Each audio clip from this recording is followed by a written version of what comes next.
അദ്ധ്യായം 100 അൽ ആദിയാത്ത്. മക്കയിൽ അവതരിച്ചത്.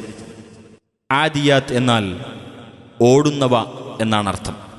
കിതച്ചുകൊണ്ട് ഓടുന്ന കുതിരകളുടെ പേരിൽ സത്യം ചെയ്തുകൊണ്ട് ഈ അദ്ധ്യായം ആരംഭിക്കുന്നതുകൊണ്ട് ഈ അദ്ധ്യായത്തിന് ഇപ്രകാരം പേർ നൽകപ്പെട്ടു. ബിസ്മില്ലാഹിർ റഹ്മാനിർ റഹീം. വൽ ആദിയാതി ളബ്ഹാ. കിതച്ചുകൊണ്ട് ഓടുന്നവയും ഫൽമൂരിയാതി ഖദ്ഹാ. അങ്ങനെ കുളമ്പ് കല്ലിൽ ഉരസി തീപ്പൊരി പറപ്പിക്കുന്നവയും ഫൽമുഗീറാതി സുബ്ഹാ. എന്നിട്ട് പ്രഭാതത്തിൽ ആക്രമണം നടത്തുന്നവയും ഫഅസർന ബിഹി നഖഅൻ ഫവസത്ന ബിഹി ജംആ.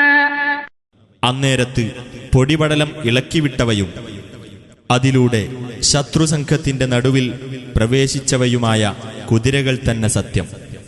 ഇന്നൽ ഇൻസാന ലിറബ്ബിഹി ലകനൂദ്. തീർച്ചയായും മനുഷ്യൻ തന്റെ രക്ഷിതാവിനോട് നന്ദികെട്ടവൻ തന്നെ. വഇന്നഹു അലാ ദാലിക ലശഹീദ്. തീർച്ചയായും അവൻ അതിന് സാക്ഷ്യം വഹിക്കുന്നവനുമാകുന്നു. വഇന്നഹു ലിഹുബ്ബിൽ ഖൈരി ലശദീദ്. തീർച്ചയായും അവൻ ധനത്തോടുള്ള സ്നേഹം കഠിനമായവനാകുന്നു. അഫലാ യഅലമു ഇദാ ബുഅ്തിറ മാ ഫിൽ ഖുബൂർ. എന്നാൽ അവൻ അറിയുന്നില്ലേ, ഖബറുകളിലുള്ളത് ഇളക്കിമറിച്ച് പുറത്ത് കൊണ്ടുവരപ്പെടുകയും വഹുസ്സില മാ ഫിസ് സുദൂർ.